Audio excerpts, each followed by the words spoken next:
Thousands of people trapped inside guarded compounds, forced to scam strangers online. Behind the messages and phone calls that steal billions of dollars every year lies a hidden world most victims never see. Deep in the borderlands of Southeast Asia, powerful crime groups built massive scam empires that operated for years with little interference. These operations became so large that they eventually caught the attention of governments around the world. And at the center of it all was a region in northern Myanmar that would soon become infamous for cyber fraud. In a remote border region known as Kokang, criminal networks began transforming a quiet town into the heart of a global scam industry.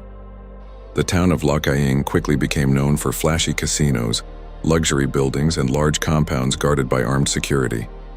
But behind those walls, investigators say something far darker was happening.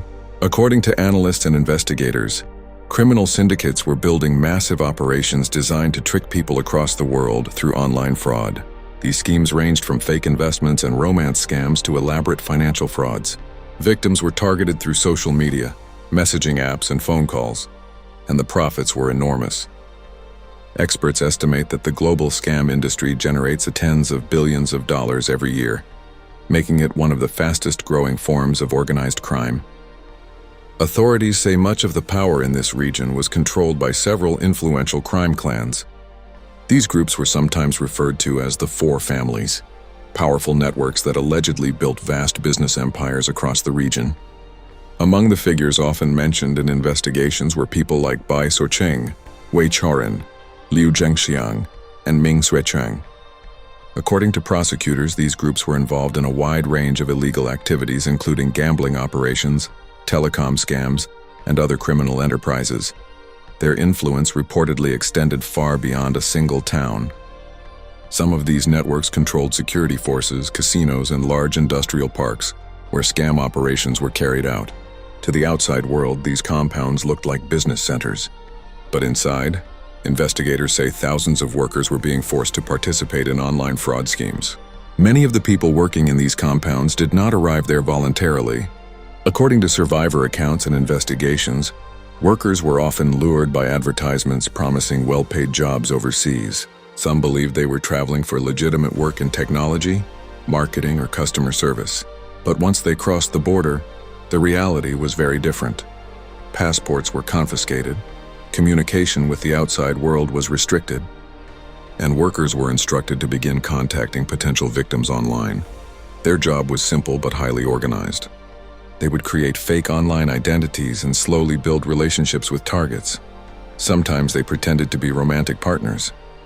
Other times they posed as investment advisors offering high returns in cryptocurrency or foreign exchange trading. Victims were gradually persuaded to send money to fraudulent accounts. By the time they realized the truth, the scammers had already disappeared. Accounts from rescued workers describe strict rules and harsh punishments for those who failed to meet scam targets.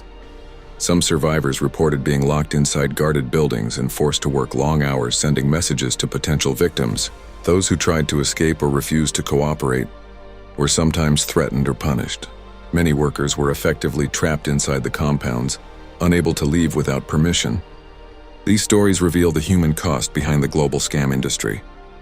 While victims lost their savings, many of the people operating the scams were themselves victims of trafficking and coercion. Eventually, the scale of these operations became impossible to ignore. Authorities began launching investigations and cross-border crackdowns aimed at dismantling the networks. Large numbers of suspects were arrested and extradited to face prosecution. Dozens of alleged leaders and associates connected to the crime families were detained and brought to court.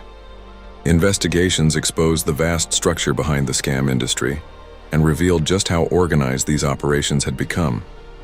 For many of the powerful figures who once operated freely, the era of impunity appeared to be ending. But shutting down one network does not mean the problem disappears. Cyber fraud has become a truly global industry. Experts warn that as long as criminals can reach millions of people online, the incentives remain enormous. Scam networks continue to adapt, moving operations to new locations and using increasingly sophisticated techniques. And every year, millions of people around the world still fall victim to online fraud. The rise and fall of the scam empires in Kokang reveals how organized cybercrime can grow in places where law enforcement is weak and money flows freely. Behind the billions of dollars stolen from victims lies a complex world of criminal networks, exploited workers, and international investigations. It's a reminder that the messages we receive online are not always what they appear to be. And in today's connected world, the battle against cyber fraud is far from over.